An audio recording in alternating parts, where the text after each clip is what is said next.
kumenya ukuri biravuga ngo naragenze sinditoye neza ariko ngo sinari bwabone umugororotsi wagize gute waretswe ngo cyangwa urubyaro rw'irugira gute ngo rusegerereze. iyo wamaze kumenya uko kuri ukaguhagararamo utegereza kurenga imbere. oya si ibintu byo kwidigadiga si amasantima si ingufu ni ukumenya ukuri kw'ibyanditswe. ese Bibiliya ivuga iki hejuru y'ubukene? ati hanyuma rero tubaganirize twumve icyo babivugaho. iba ngura aba nawe abakobwa 5 bavukana bagusanze muri biro.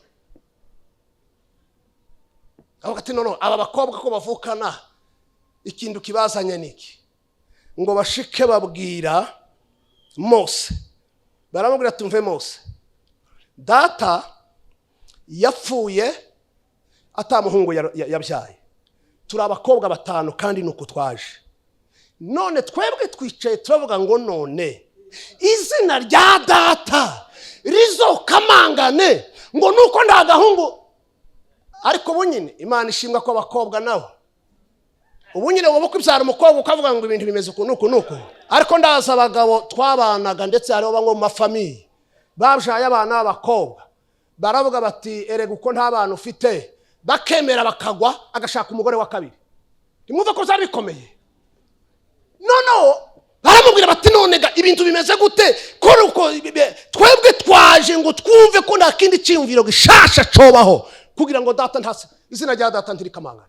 Mose na Eleyazari barabitegereza barabumviriza baravuga ngo icyo kintu muvuze z'abarewe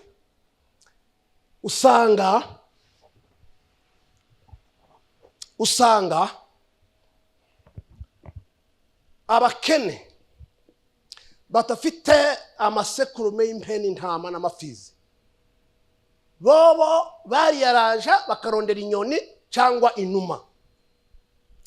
iba ngubibaza nawe nk'imyaka mfite ndakambwira ati dushakira inyoni kandi nuyitera ikavunika urwara ikizoba ari ikimazi gifise agasembwa nticyemerwa. gerageza uyifate ata kandi nabwo unayifashe ugasanga kandi inyoni zikunda kugira probleme z'utwara. nza nziraba nko hanze nkazitegereza ahantu mpaye nyinshi nzasanga zifite utuzara twagize amaprobleme. ngo arangize Yesu bamubwira ngo ikorere ikiragugende arikorera. ngo agere hariya hanze baramuhagarika ate se uri umuntu ki wewe wikoreye uburiri ku isabato? ati wankijije niryo tegeko yampaye, yambwiye ngo ko mkize ngo nikorere ikirago cyanje ntahe. ati none ga nari ntashe. ati se uwo muntu akubwiye ibyo nini? ati sinamumenye. ati twavuganye gutya arangiza sinigeze menya gahunda ziwe. ngo buce Yesu asanga wa muntu, ariko Yesu ni gitangaza, amusanga mu rusengero aramwegera aramubwira ngo ndukongere gukora icyaha ngo utagira ibibazo biruta biriya wari wagize. acamenya ko Yesu ari wowe wamukijije. ngo bose kumwegera avuga ati namenye ngo wankijije ni muza makuru. ati ni Yesu wankijije kandi niwe wambwiye ngo nikorere ikirago. baragenda basanga Yesu ahari baramubwira batase Yesu ni wowe wakijije uriya muntu? atego ni wowe wamubwiye ngo yikorere ikirago ku isabato? ati ni njyewe. ati none wowe ibyo wabikoze bigenze gute ko uhaye wica amategeko? Yesu arababwira ngo data arakora naje ndakora.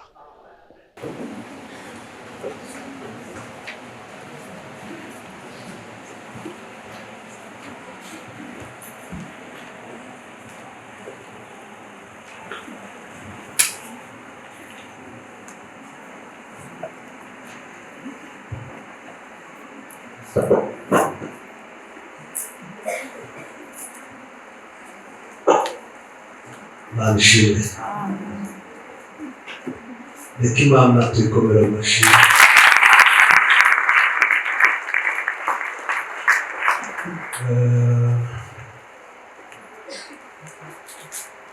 Ni umunezero mwinshi kubera kuba muri mugoroba turashimye cyane Imana, ariko kandi turashimira na Minisiteri ya Kamere yashimiye ko imugoroba tubana tukaganira ijambo ry'Imana muri ibihe byiza. None kaze mwaduhaye turayizirikanye kandi twayihaye agaciro. Imana bahereza umugisha. Hanyuma twari mu bikorwa kuko babivuze ishengero,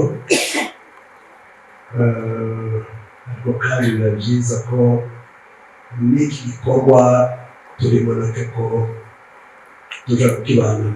Twarabanye rero kuwa gatanu, hanyuma twongeye kandi kubana. Twabaye mu bihe byiza mu gatondo, aho twariko tuhimbaza Imana kandi hari ibikorwa byo kurobanuza amavuta Imana yahamagaye, harimo na Reverend Eric, naje namukeje, turakeje umuvugabutumwa, ariko kandi yemerewe gukora n'ibindi bikorwa byinshi bikora abapasitori n'abayobozi Patrick n'abandi bose n'abantu mu mavuta kayo n'abakeje. Imana tukomera amashimisho. Rero reka muri uyu mwanya naho tusange ijambo ry'Imana ry'umukutano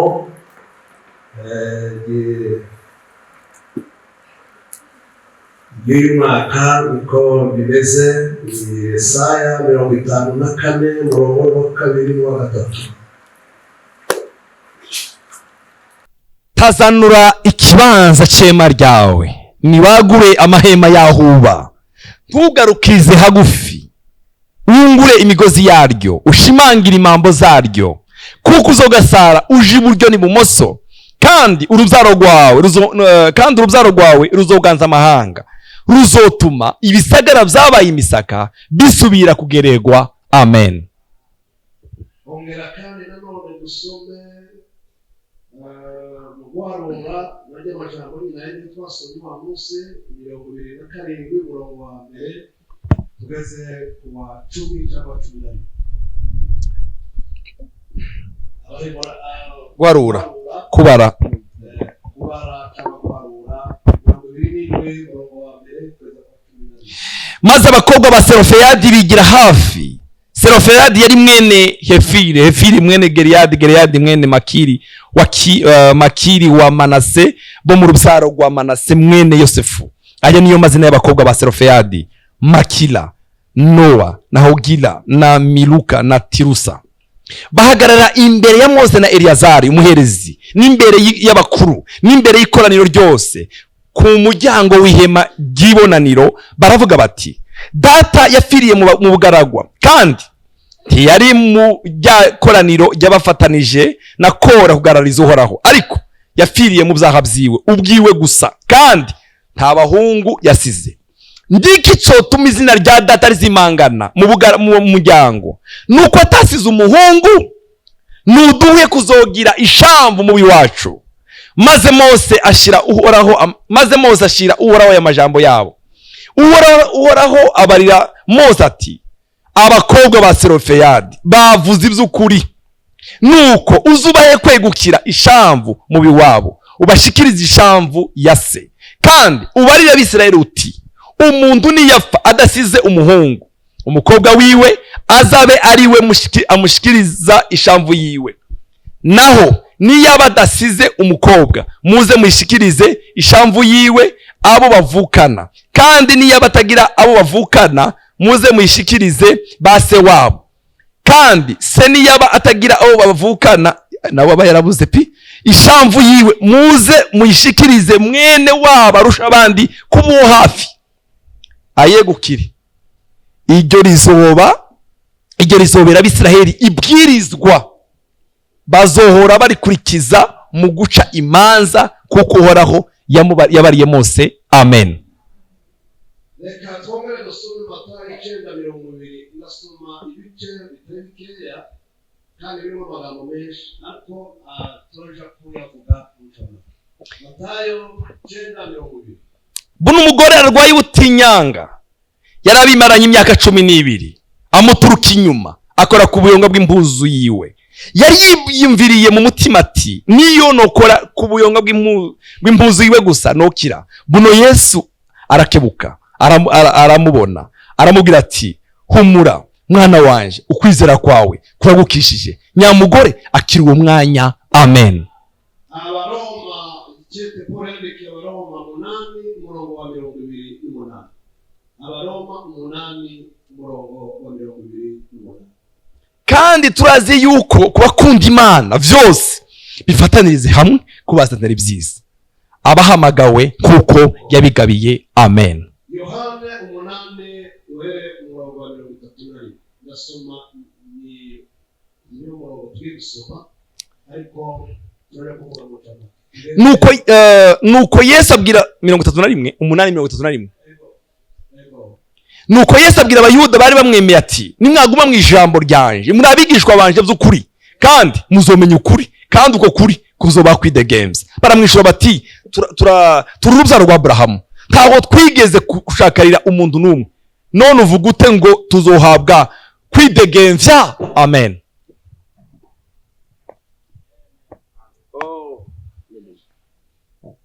Glory to Jesus.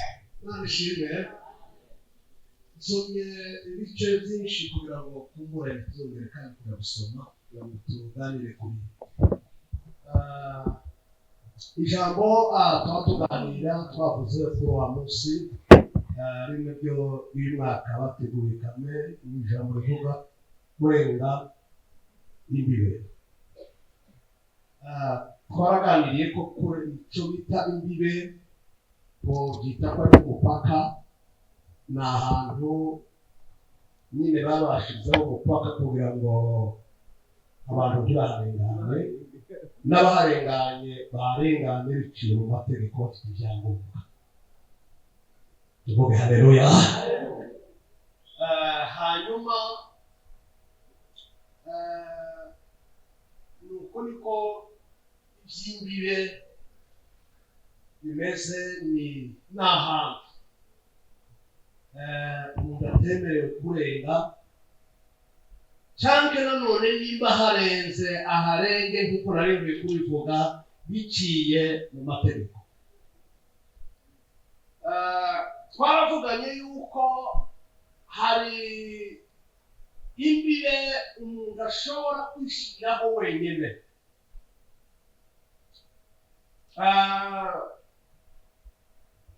bitavuye ku Mana, bitavuye kuri Satani, bitavuye kundi muntu uwo ari we wese, ariko bivuye kuri we akishiraho urubibe wenyine akavuga ngo aha sindenga. Haleluya. Hakaba rero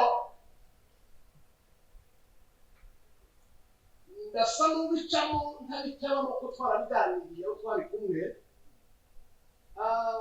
Hakaba rero ni rubibe umuntu ashirirwaho na Satani. Satani akagushiriraho urubibe, ndetse zanashoboka muri bwa buryo bwa izikora bw'imiyaga.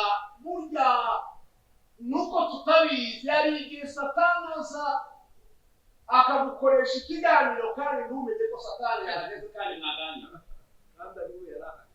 kandi ariko nibo wari uhari wenyine gusa, ariko ntunamenye ko yahabaye, ukagira ngo ibyo bitekerezo cyangwa ibyo byiyumviro wiyumviriye ukagira ngo none ni ibivuye ahandi hantu ariko bivuye ku mwanzi.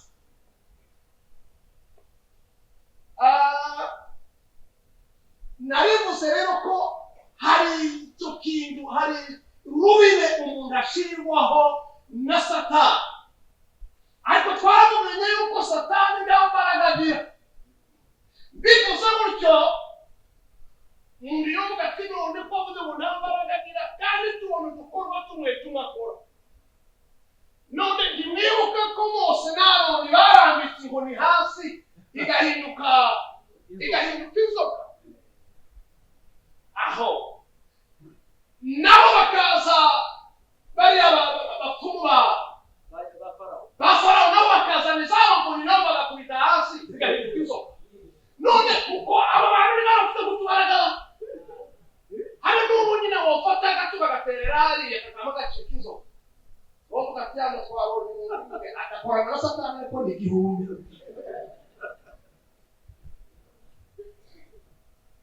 Satani agira imbaraga ku bantu ryari agira imbaraga kuri twebwe ryari Satani agira imbaraga igihe twizeye icyo yavuze ariko mu gihe tutizeye icyo yavuze iza yabereka ikagenda ikavuga ati nari naroye yarengana kuko afite ukuri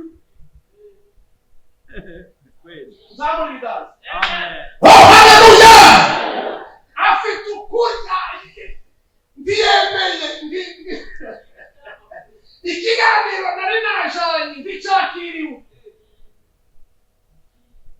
umudamu umwe ndamuzi twarakoranye igikorwa baje n'abajambo muri maze no kujya baje n'abagere se bazitabuke umurara kujya abantu baje kubagara bakagenda ari benshi nono abo badamu babana simwebwe muri hano bagashaka no kugira ibintu by'isako bagomba bavuga abantu nono akababwira ati jewe icyo kintu sinabona ko tugomba tuvuga abantu nono ngo bagakuba kabiri nono nabo batangire kurima bamagane baturuka mu rundi ruhande ati nitwo kwibuka tutavuze abantu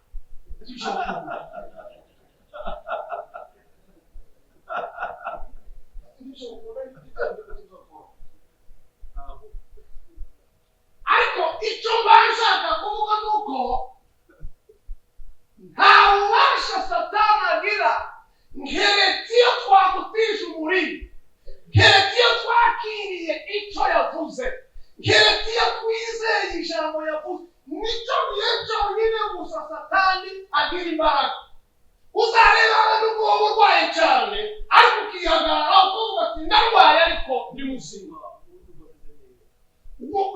Satani aravuga ati arababaye ariko ni igitangaza ntahayemera twatwemeranya hari igihe avuga ngo urapfa nawe nyine ukaba uzemera ukavuga ngo ndapfa akavuga ati yabyemeye wenyine uzurinda uhwera kuko gupfa ni inzira Imana yemeye uzurinda uhwera ariko utaremezanya na Satani Imana tuyikomera amashyi menshi naribuze rero umuhantu n'ubibe Satani adushiriraho njyewe ndishyiriyeho kandi batashizeho Imana itashizeho ariko Satani ariyo yonyine gusa yashyizeho uburobe ikavuga ngo ntuzarenga aha rero iyo twizeye icyo kintu uzarebe n'akarore hariho abantu bavuga ngo twebwe iwacu iyi ndwara ngo sogokuru yarayirwaye na nyokuru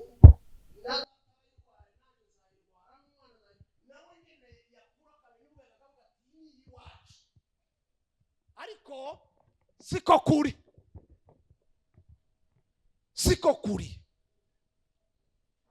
nta kwemeranya n'abadayimoni abandi bakavuga ngo twebwe iwacu nibaza barongorwa abandi bakavuga ati twebwe iwacu ntawe uzurenza imyaka 50 niba batarayirengeje bataramenya ukuri wewe wamenye ukuri utegerezwa kwirenza niba ari Imana tuvuge haleluya niba ari ko Imana yabonye yuko uzamara 50 ibyo ndabyemera 100%, ariko niba ari ibindi bintu bigiye kwitamo ibyo dukwiriye kubyemera ni urubibe Satani aba yashize imbere y'umuryango wanyu cyangwa agashyiraho urubibe mu ishengero cyangwa mu gihugu cyangwa n'ibindi ngo twebwe icyo turenga ahangaha twe ntibiza bigendo Satani ariyo yugaye ariko muri mugoroba turabwira Imana yugurure ibyo satani yugaye, Bibiliya iravuga ngo iyo yuguruye ntawugara. Hari ibintu tuba tuvuga rimwe na rimwe nkiyumvira atariko nyiribihe n'amateka, ni ukubera kutamenya cyangwa tubivuga bivuye kuki. Naje ndabivuga ntawe nagaye. Hari tukumva yuko hari ibyo satani afite ububasha, ndajya kubivuga tugeze hari imbere. Rero icyo narivuze nuko ibyo satani yugara dutegerezwa kujugurura. Iyo tumaze kumenya ukuri dutegereza gukora icyo gikorwa, tukugurura ibyo umwanzi yugaye. Hanyuma hakaba n'urubibe dushirirwaho n'abandi bantu. Abantu bakavuga ati wewe naha ntuzarenga. Ariko nashaka kubabwira iki kintu mpaye ngarukamwe ukuri, sinje kugitebaho cyane, ariko nico nahagurukanye mu mutima waje. Imana tuyikomera amashi menshi. Izo mbibe nazo twashiriweho abantu, ukuriye kwagaragaye dutegereza kurengana izo mbibe abantu bashizeho. Aho hari urubibe rushirwaho n'Imana, umuremyi w'isi n'ijuru, umuremyi w'abantu n'ibintu. Icyo Imana yavuze ngo ahandi nta kuharenga, dutegerezwa kubaha iryo tegeko, kuko si itegeko ry'inabi, si urubibe rw'inabi, ahubwo ni urubibe rutuzanira ibyiza. Nimwumve ko Imana itandukanye n'abadayimoni n'abapfumu n'abarozi. Iyo baza bashiraho imbibe kugira ngo nditurengane ngo tugeraho Imana yaduteguriye kugera, ariko Imana yo ishiraho urubibe kugira ngo ahubwo turushirizeho gukura no gusa nayo no kubana nayo. Ni urubibe rw'ineza rutandukanye n'urwa satani n'abadayimoni n'abarozi. Umuntu adashingiye kahanda akavuga ngo abantu bakarengana, ariko mu gitondo tukahaca tukarinda dusaza. Kandi ukuri ni igitangaza. Imana tuyikomera amashi kubwibi. Reka mvuge kuri aka kantu gatoya ndengana.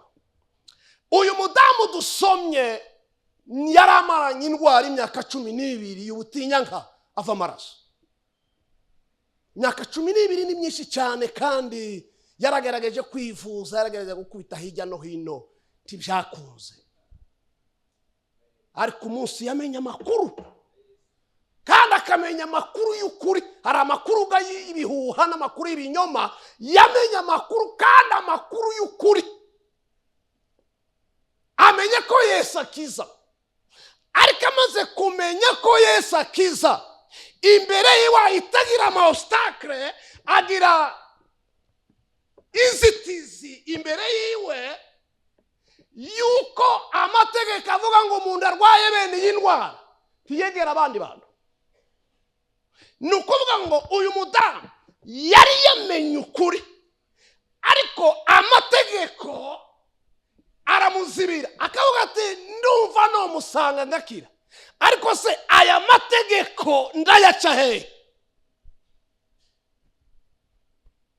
Icyo ni kimwe. Icya kabiri, mu mico yacu uko bisanzwe bimeze, urwaye indwara ntiyinjira mu bandi, ndagendagenda asa n'igicibwa, bamushira ahantu, bamuharira ivomo. None ko numva nshaka gukira, ko numva nshaka kurenga urubibe kugira ngo ngere ahantu mu bitangaza, kugira ngo ninjire neza aho Imana. Erega Imana ntiyaduteguriye kubabara, yaduteguriye kunezerwa. Bijya bindi byose n'abadayimoni ni satani n'umubi, hakica Imana duteguriye ni ukugira amagara meza, ni ukubaho tumerewe neza. Nta kibi Imana. Bibiliya iravuga ngo ibyiyumviro mbi, haleluya, ibyiyumviro mbiyumviraho ngo si iby'ibyago, ariko ngo ni iby'amahoro. Iyi Imana twakurikiye twadukorera, haleluya. none wa mudamu agira ikibazo cy'amategeko, icya kabiri agira ikibazo cy'imico, icya gatatu agira ikibazo, agira obstacle y'intege nkeya y'uburwayi amaranye imyaka 12 ava amaraso. Ntibyari byoroshe n'iminsi 3 bamwe bagira isereri, amavertige akaza, ariko hari umwaka ugashira uwundi ukaza ugashira. Umuntu uvutse none, umuntu kwije imyaka 12 none arabatizwa, iwe iyo myaka yose yarayimaranye ako gahinda n'ubwo bubabare bw'iyo ndwara, yari afite intege nkeya z'umubiri. Icyakane yari afite indambamyi y'ubwinshi bw'abantu, ikoraniro ry'abantu, igugu ry'abantu benshi bagendana na Yesu. Aravuga ati nubwo ibino birengaho, ariko ririya gugu ryo biragenda gute? Yari afite intege nkeya z'umubiri, yumva ko nahura n'umuntu atemba. Ariko ndashima Imana, oh haleluya, izi nzira y'abamaze kumenya ukuri kugira ngo ukuri kubahereze kwidegera. Imana ishimwe. Araguruka ashize amanga aravuga ngo ndarenga urubibi rw'amategeko ya Mose. Mwari muzi kuko dosiye zibiri zisha Yesu nukurenga, bavuga yuko arenga amabwirizwa, amategeko ya Mose. Icyo ni kimwe. Icya kabiri, dosiye indi ya kabiri nuko yavuga ngo ndi umwana w'Imana. Ibyo bintu uko ari bibiri nizo dosiye zibiri zishe Yesu.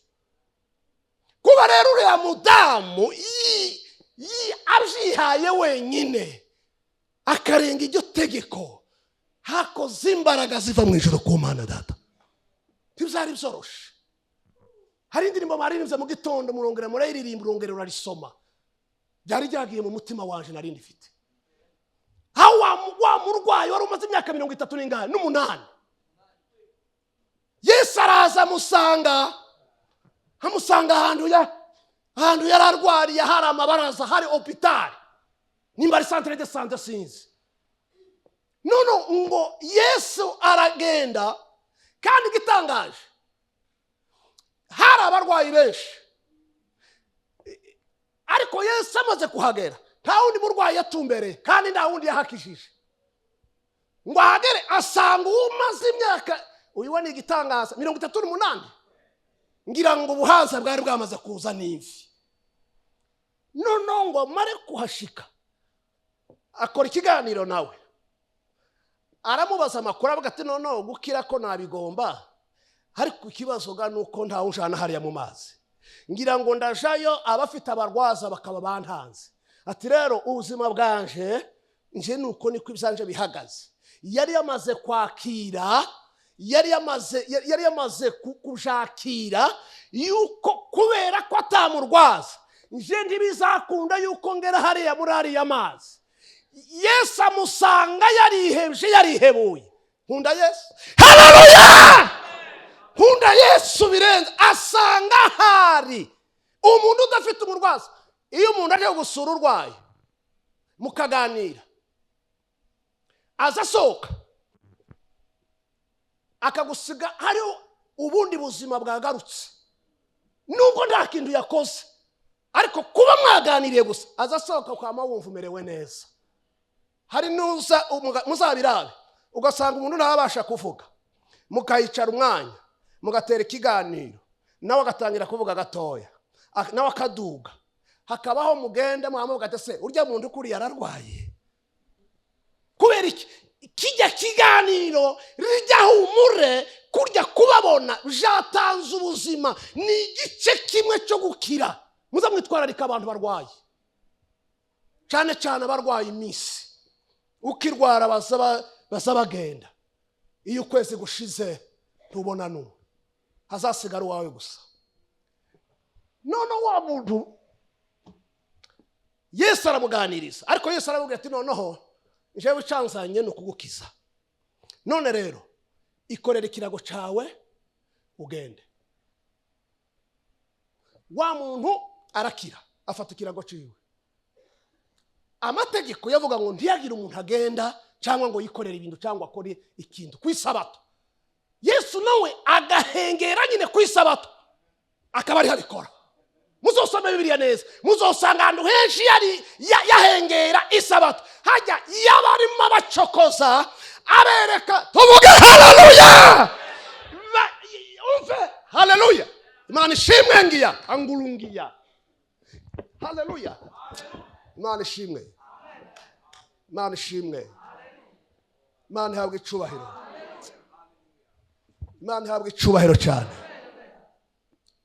Hajya isomo Yesu yaba arimo atanga kuri wa munsi, yabaye abwira abafarisayo n'abakuru b'amadini, ababwira ati erega ibintu zarahindutse. Isabato y'ukuri yabagezemo. Atarega uyu muhaye muganira niwe sabato, uyu muhaye muvugana niwe mwami w'isabato. Ati mwebwe muracyari mu bintu by'imigenzo n'imico yanyu, atariko ukuri ko kumeze. Ukuri ni Kristo. Isabato akaruhuko k'ukuri ni Kristo umwana w'Imana. Yatanze itangazo wenyine, aravuga ngo niwe mugabo wenyine nabonye warinze icyo kintu. Habe nubwo ufite amafaranga menshi angana, ntiwoja mu isoko cyangwa uhagarare mu rusengero ngo utange itangazo ngo nuko ngo mwese ngo bafite ingorane ngo muje kundaba dusohotse. Haba n'utazifite yoza akavuga turiya mugabo none hari ibintu. Ariko Yesu yaravuze ngo yemwe abarushe mwese n'abaremerewe mwese ngo ni munsi wanje ngire gute. Iriya jambo turaryitiza kandi nanje ndabikora. Turaryitiza ariko si cyo ryari rishatse kuvuga. Yavuga ngo abarushe n'abaremerewe munsi wanje ndabaruhura. Twe turaryitiza kandi nibyo turaryitiza muri ubu buzima tubayemo. Iyo dufite ibyaturemereye n'ibitugora byinshi, twumva dukeneye akaruhuko, twumva dukeneye kugirirwa neza, tukaryitiza rero ngo nawe urushe nyine urambiwe n'ibibazo wari urimo, Yesu ngwino arakuruhura. Ariko ririya jambo ryavuga amajambo abiri. Icya mbere ryavuga ngo abarushe mwese muruhijwe n'ibyaha byanyu ni muzi waje. Haleluya. Ni muze iwaje njewe ndabaruhura. Iyi tubabariye ibyaha byacu, uzamugenda wumva umerewe neza, ukaza wumva agatiro karaje. Imana ishimwe. Icya kabiri Yesu ariko bahamagarira ngo baza baruhure ni amategeko ya Mose. N'amategeko ya Mose. Iba ngo wibaza nawe ukoze icyaha muri uku kwezi kwa mbere, hanyuma ukumva ukeneye kucihana, ariko bakakubwira ati nubwo ushaka kwihana muri uku kwezi kwa mbere, utegerezwa kurindira umuherezi mukuru azasubira renguke hirya y'igihuzu ahera cyane, azosarenguke hariya umwaka uheze. None ukicaranaga icyaha wakoze mu kwezi kwa mbere, urindiriye umuherezi ngo azagushikira hariya hera cyane kugira ngo ubabarirwe ibyaha byawe. Nanone umwaka washira, birya bari barihanye bagatanga inka, ibimazi n'ibindi kugira ngo Imana ibabarire. Nanone umwaka uheze bigatwikuruka kuko amaraso y'impene n'intama, amafizi n'amasekurume, amaraso yaje yaratwikira, yari amakarma. Ako kantu murakumvise? Gukarma murabyumva? Ni ukuba warwaye malariya ariko ugafata paracetamol, harya ntuba wivuye, umuriro urakamangana muri ako kanya, ariko mu wundi mwanya urakugaruka kuko icyateye umuriro nticyavuye. Ariko ndashima amaraso ya Yesu. Bwana asifiwe. Ndashima amaraso ya Yesu. Iyo ntatanga amakarma, iyo yaraje ngo ahanagure. Bari barushe n'ukuri. Iyo usomye mu bitabo by'Abalewi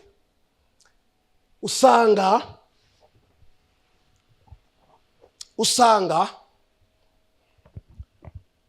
abakene batafite amasekurume y'impeni, intama n'amafizi, bobo bariyaraje bakarondera inyoni cyangwa inuma. Iba nkwibaza nawe nk'imyaka mfite, ndakambwira ati dushakira inyoni, kandi nuyitera ikavunika urwara, ikizoba ari ikimazi gifise agasembwa nticyemerwa. Gerageza uyifate, ata kandi nabwo unayifashe ugasanga kandi inyoni zikunda kugira probleme z'utwara. Nza nziraba nko hanze nkazitegereza ahantu mpaye, nyinshi nzasanga zifite utuzara twagize amaprobleme. Wari umuruho udasanzwe, ariko Yesu yaraje ngo aturuhure. Tumukomera amashi, Yesu aragahoraho.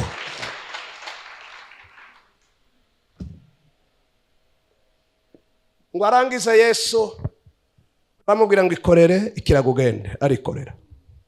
Ngo agere hariya hanze baramuhagarika, ate se uri umuntu ki wewe wikoreye uburiri ku isabato? Ati wankijije niryo tegeko yampaye, yambwiye ngo ko mkize ngo nikorere ikirago cyanje ntahe. Ati none ga nari ntashe. Ate se uwo muntu wakubwiye ibyo nini? Ati sinamumenye. Ati twavuganye gutya arangiza sinigeze menya gahunda ziwe. Ngo buce Yesu asanga wa muntu, ariko Yesu ni gitangaza, amusanga mu rusengero, aramwegera aramubwira ngo ndukongere gukora icyaha ngo utagira ibibazo biruta biriya wari wagize. Acamenya ko Yesu ari wowe wamukijije. No ngo bose kumwegera avuga ati namenye ngo wankijije ni muza makuru. Ati ni Yesu wankijije, kandi niwe wambwiye ngo nikorere ikirago.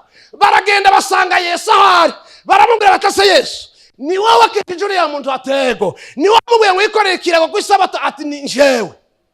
Ati none wewe ibyo wabikoze bigenze gute kuhaye wica amategeko? Yesu arababwira ngo data arakora naje ndakora. Nimwumve Yesu kundi bisubiza be. Ati se nzatewe niki? Ati nuko data akora naje nkaba mbaye nkora. Yesu niwe waje kubomora ibisika by'amategeko akakaye, imico y'abantu. Yesu yaravuze mu gitabo cy'Abanyefeso, ikete Paul yandika Abanyefeso, yaravuze ngo abo wantumye ngo bari Abayuda, ngo unduma abanyamahanga, kugira ngo abo bose bari bafite amacakubiri nyine y'amoko n'imico yawe ko yari imeze, kandi niko byari bihagaze. Ariko Yesu aje yari afite misiyo yuko azasiga abanyamahanga. Narabivuzeho gatoya, mu rusengero hariya rw'i Yerusalemu rwagiraga imiryango itatu. Habaga umuryango w'abagabo, hakaba umuryango w'abagore, hakaba umuryango w'abanyamahanga. Ntibegerana, ndetse abagore bo bakavuga bati twebwe nubwo nyine tudafite agaciro, ariko natwe uko turi turarutaga abanyamahanga. Nicyo gituma Yesu wa munsi yabwiye wa mudamu warumubwiye ati mfite umwana arebye none gamunkiriza w'umunyamahanga kazi. Yesu aramubwira ati umve wa mudamu we, duhuriye he? Ati ibiryo injya z'abana ntibyemewe ko zigira gute zihabwa imbwa. Kenshi rimwe na rimwe twibaza ngo none ngo yaramututse ngo ni imbwa. Oya, niko abanyamahanga bitwaga bari imbwa.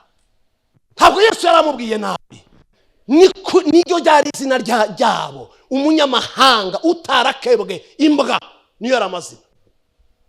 Ariko ndashima Yesu wakuyeho icyo gisika, afata Abayuda, afata abadamu, afata abanyamahanga, abagiramo umuntu umwe, ngo kandi ameze neza musha, hanyuma ku musaraba aramuzamukana ajanye raporo, ajanye abo bantu uko ari batatu.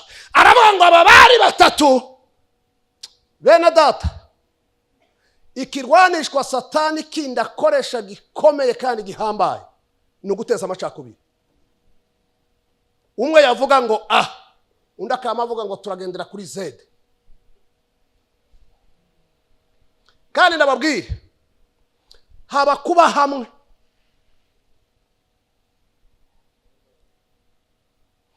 hakaba no kuba umwe.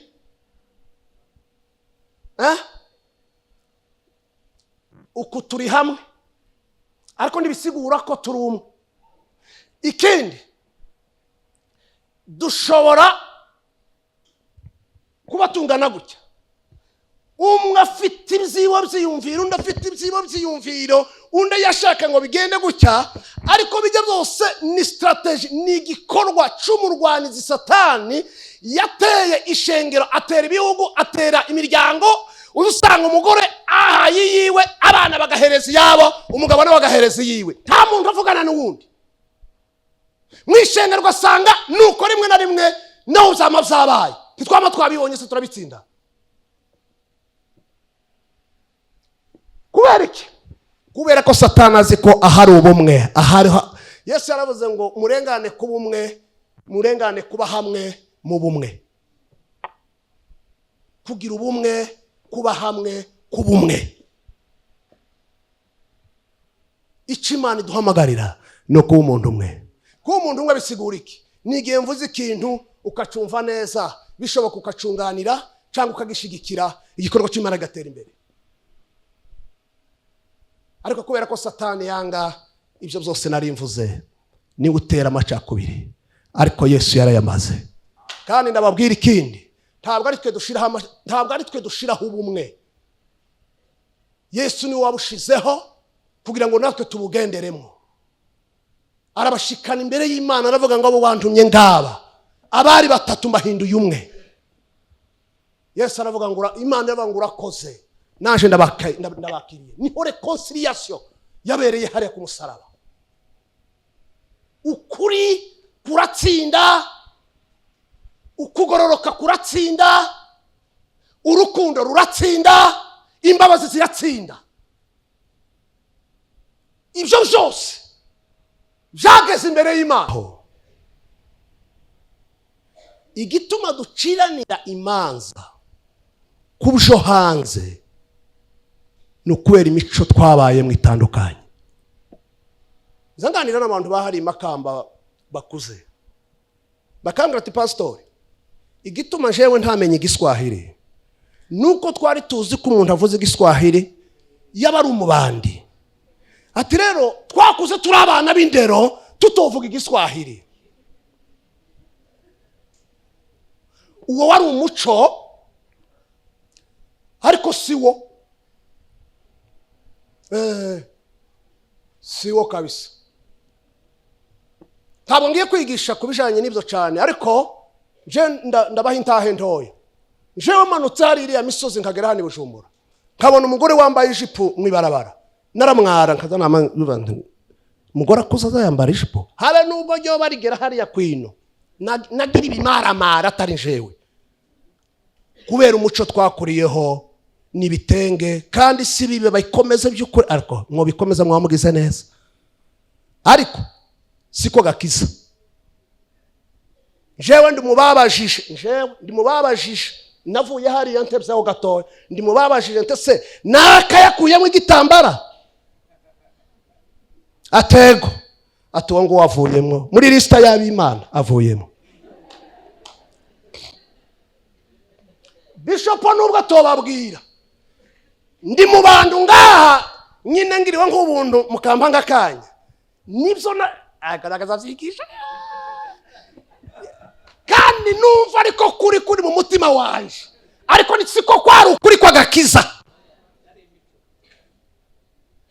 Yeme sinshatse kwinjira muri ibyo ngo ariko umuco n'agakiza biratandukanye. Ariko kandi umuco mwiza wo kwambara no kwikwiza, ayiwe ni igitangaza. Dukomere Imana amashi iha abakristo kwambara neza. abakristo dukwiriye kwambara neza, twanasohoka aho hanze tukagira itandukaniro ry'abapagani n'abizera.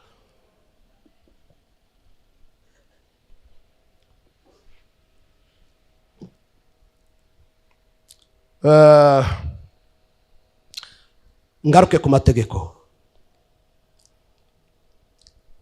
Selofehadi uyu mutama, Bibiliya yavuze ngo yari afite abakobwa batanu. Abakobwa batanu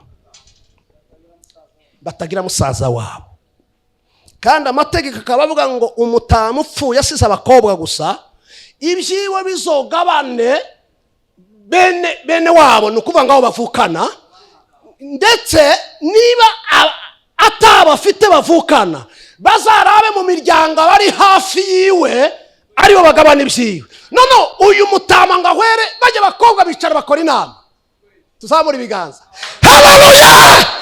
Usomye Bibiliya kubera ko Isezerano rya Kera, Ancien Testament, kenshi burya nuko tudatahura byose kandi niko kuri twomenya byose, ariko ibyinshi kurya byerekeza kuri Yesu, bwari ubuvugishwa bwa Yesu.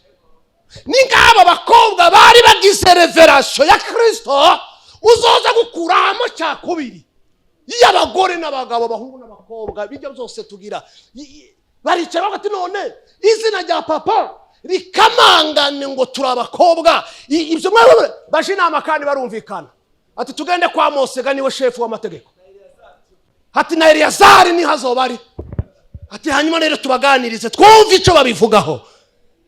Iba nguraba nawe abakobwa batanu bavukana bagusanze muri biro, ati none aba bakobwa ko bavukana ikintu kibazanye niki?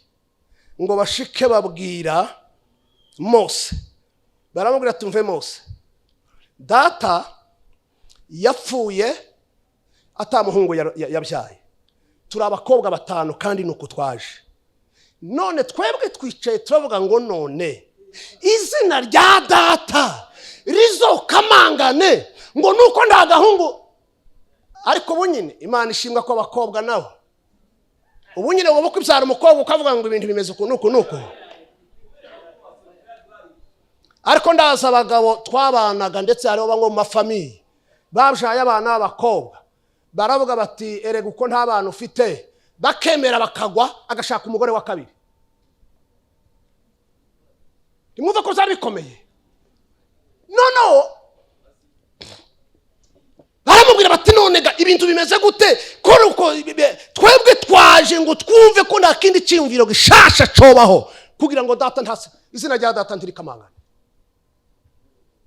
Mose na Eliyazari barabitegereza, barabumviriza, baravuga ngo icyo kintu muvuze, ati tuje ku kibazo uhoraho, ati kuko nta nyishu dufite twebwe.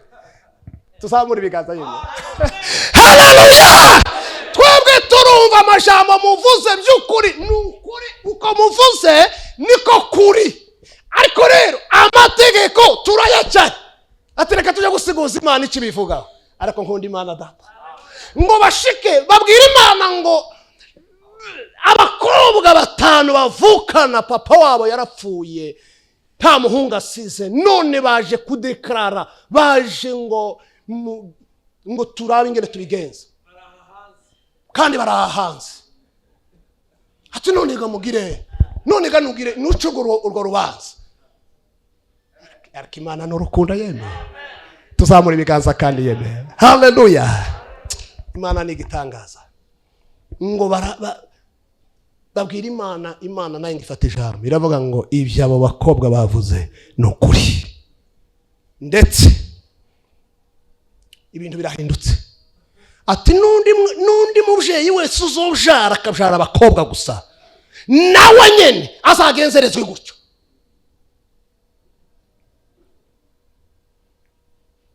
Cumi na kabiri Itanguriro biravuga ngo nzabaha umugisha kandi ngo nzabagira umugisha. Hari uguhabwa umugisha ariko ntuba umugisha, ariko hari uguhabwa umugisha ukongera kandi ukaba umugisha. Reka mabwire shengero ry'Imana bene data, si ibindi mbivugiye, mbivuze mu ijambo ry'Imana. Ntukabone mwene samerewe nabi hafi yawe ngo uceceke ufite icyo wamufasha. Ni ukuvuga ngo niba Imana iguhaye umugisha, si wowe uhaye gusa, iwuhaye abagukikuje bose. Icyo kintu nta kundi nobivuga, ariko rimwe na rimwe ni ukutamenya ibyo Imana iduhaye.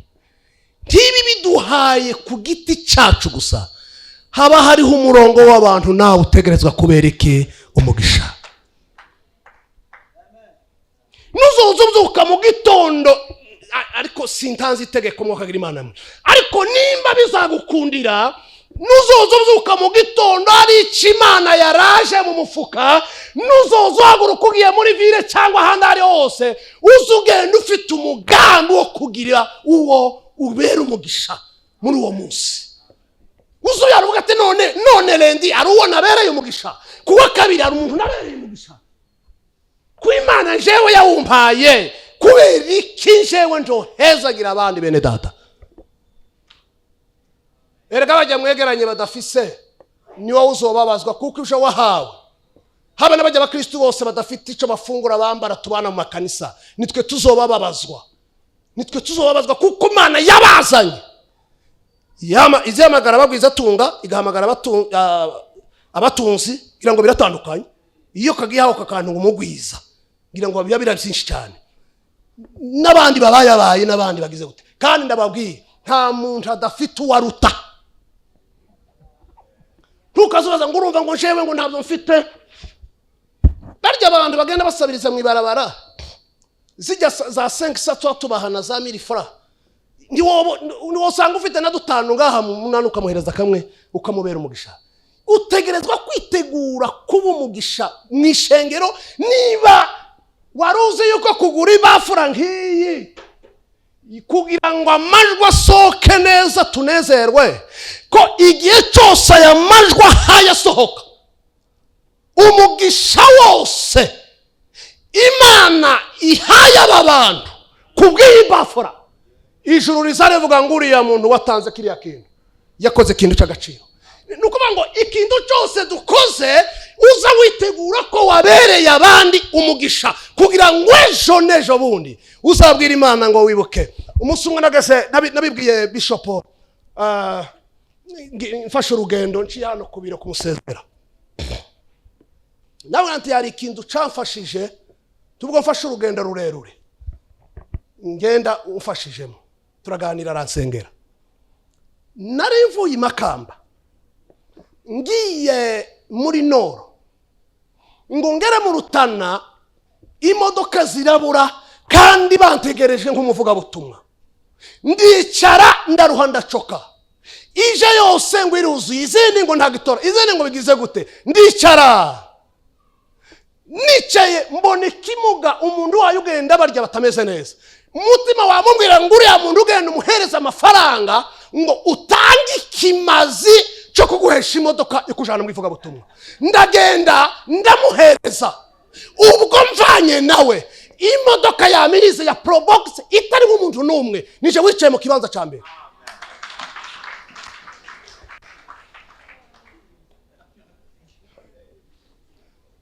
Sinabikubwiye Bishop, sinabikubwiye ha mu biro burya mfashe urugendo. Bene data, nuko niko ibintu bimeze. Reka vuge iri jambo ndangize. Bibiliya yavuze ngo nimwamenye ukuri, ngo ukuri kuzobahereza kugira gute kwidai. Nimwamenye ukuri muzarenga imbibi. Ndamukirizo wegera mu ngo niwamenye ukuri uzarenga imbibi.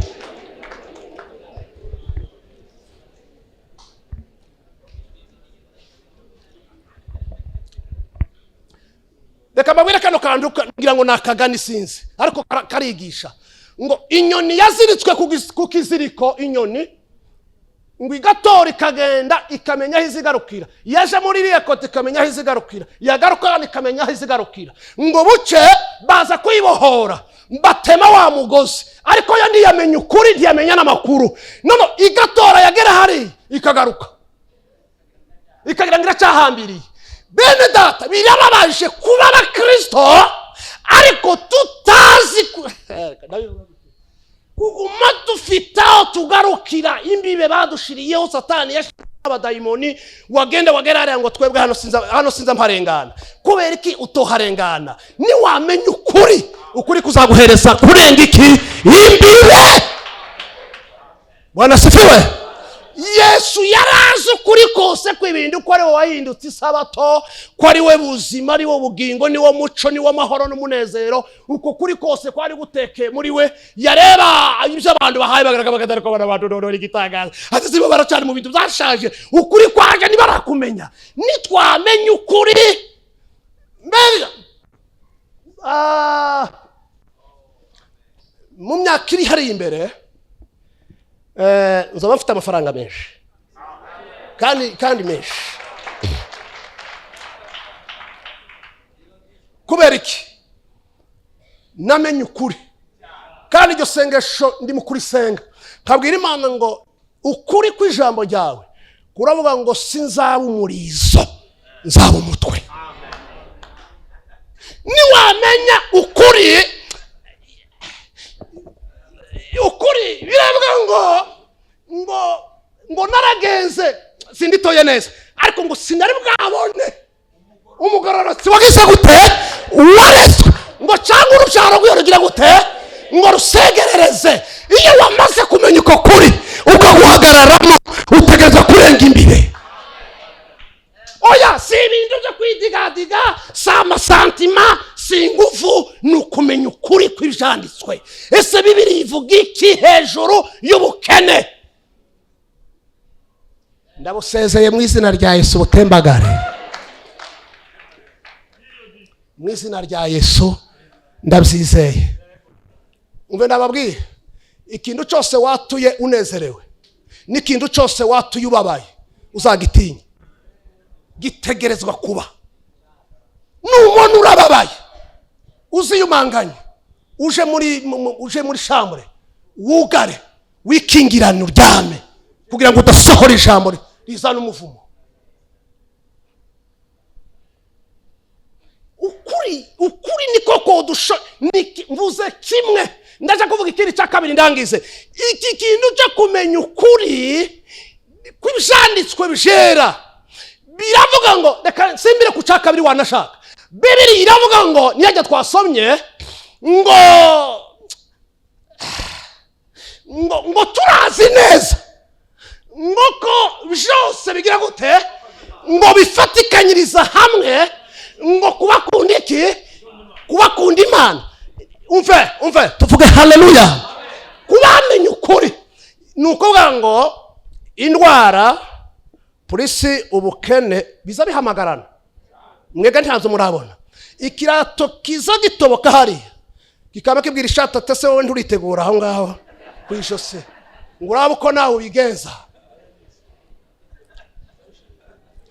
Kandi nababwiye nje byarashikiye ukabona ufite ikirato gitobotse munsi muci ugira ingorane z'ivumbi nanone kumvura ukagira ingorane iki zibijaga. Nabiciyemo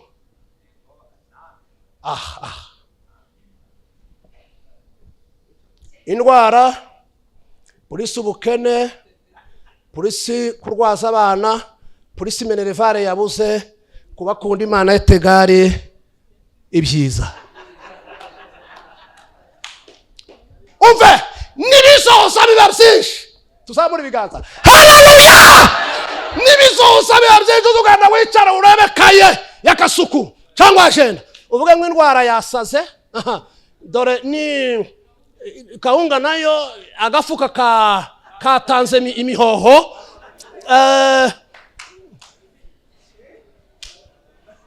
no ubishire kuri liste numara hariya wandike ngo etegari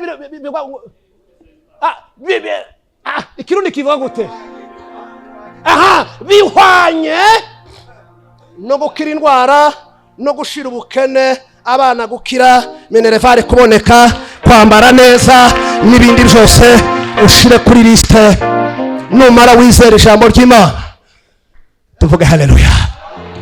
Ikindi cya gatatu reka ngivuga kubera ko ngivuzeho ni ukwizera ijambo ry'Imana. Ese ijambo ry'Imana ryavuze gute? ukarihagararaho ukaryizera, ndakubwije ukuri uzabona ibitangaza by'Imana. Uzarengana guca imbibe abantu bose bagira gute babiraba. Ndarangije, Imana ibahereza umugisha.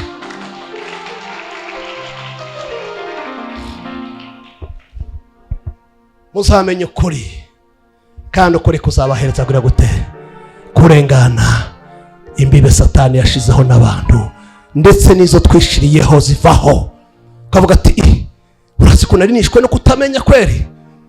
Bene data, Bibiliya twoyifata tukayigira ubuzima, ntitwoba abangaba turi uyu munsi. Hari ibintu bizohinduka nitwamenya ukuri kw'ijanditswe, tukamenya ukuri kwa Kristo, tukamenya ko byose bifatikanyiriza hamwe kutuzanira ibyiza. Genda usoma amakuru ya nani, ya uriya muhungu nani, Yosefu. Nguwo avuganya n'Imana. Hagati nta Imana izibivugaho, izivuga mu ndango ikavuga no mu iherezo. Yaramubwiye ngo wowe uzaba igikomangoma gikomeye. Imana yamirangiriza aho ngaho. Iyi traje yose yaha ngaho nta Imana izivugaho, kandi niyo sense nta kibivugaho. Nkiretse ubuntu bwayo bwamanutse, tuvuge haleluya. Nicagiye abantu benshi bazavuga ngo ndi mu gusenga none nkumva ngo nshewe ngo namabuye. Undi akavuga ngo reka mabwire, Imana itwishura mu buryo bwinshi. Hari abitanga muri automatique, hari abirindiriza igihe kirekire, hari n'abibwira ngo ico wasabye ntigikenewe. Eliya yabwiye Imana ngo bashize bose bakamenye bose nije wasigaye, none ganarinje ngo nanje urebe ukungira ngende.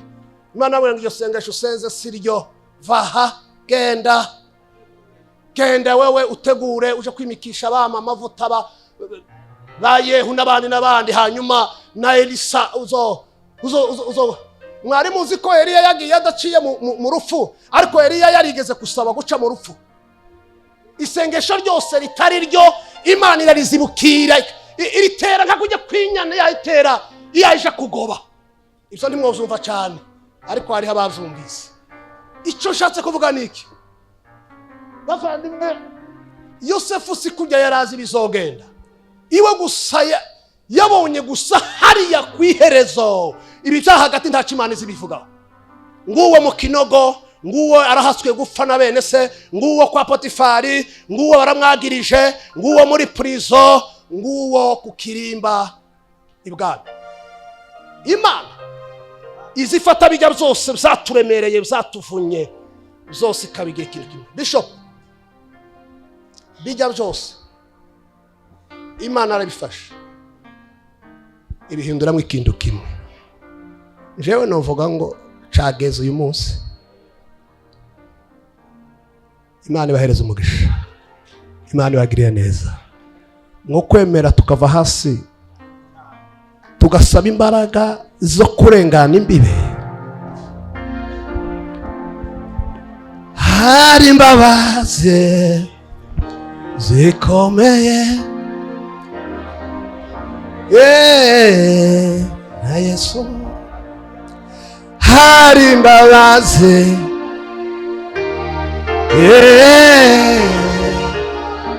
duhabwa. Iba nguko avuga gatoya papa. Yes. Twagiriwe na Yesu, hari uburinzi bukomeye duhabwa buri munsi,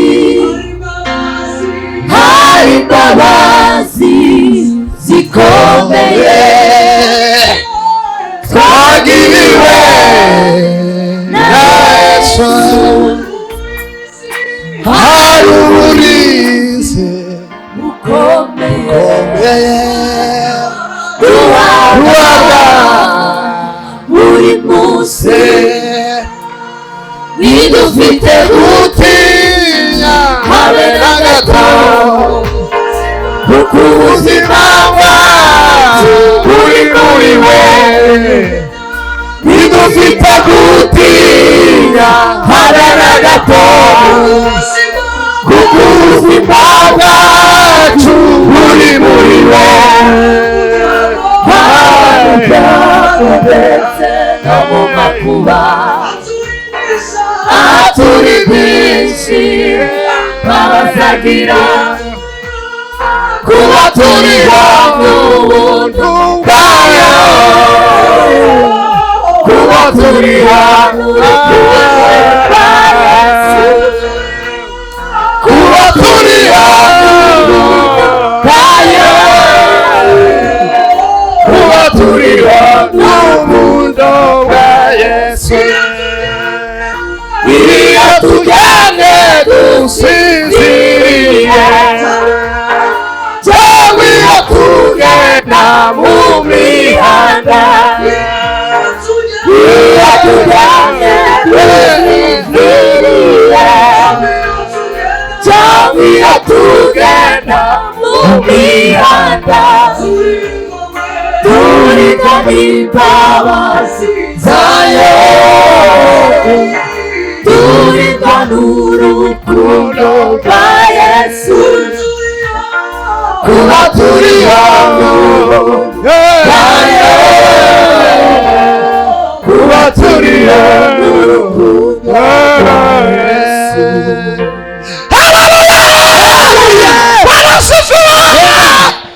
Imana ishimwe. Uyu mwaka ni umwaka wo kwambuka iki nitwamenye ukuri ukuri kuzatwambutsa. Haleluya.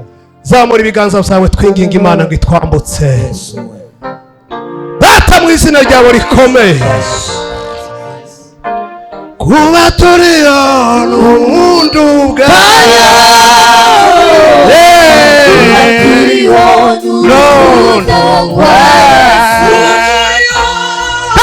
mu izina rya Yesu Kristo dusabiye buri wese muri mugoroba turisengeye mu izina rya Yesu Kristo ngo utange izo mbaraga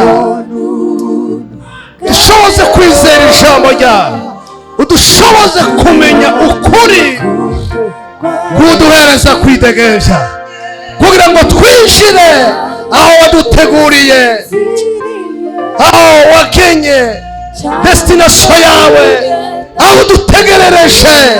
Zamura imbaraga mwemu w'Imana ari muri twebwe nashoboza abagabo n'abagore abahungu n'abakobwa kwinjira no kurengana kugira ngo tugere mu kibanza Imana yaduteguriye kera isi n'ijuru bitarabaho kugira ngo tubigenderemo kugira ngo tubinezererwe kugira ngo tubyishimire kugira ngo tubiboneremo kugira neza na urakoze uyu mugoroba niwe ufite imbaraga niwe ufite ubushobozi bwo kudushoboza kuva aho twari tukagera aho uhaye duhamagarira. Urakoze tugukomeye amashyi tugushimane mu izina rya Yesu.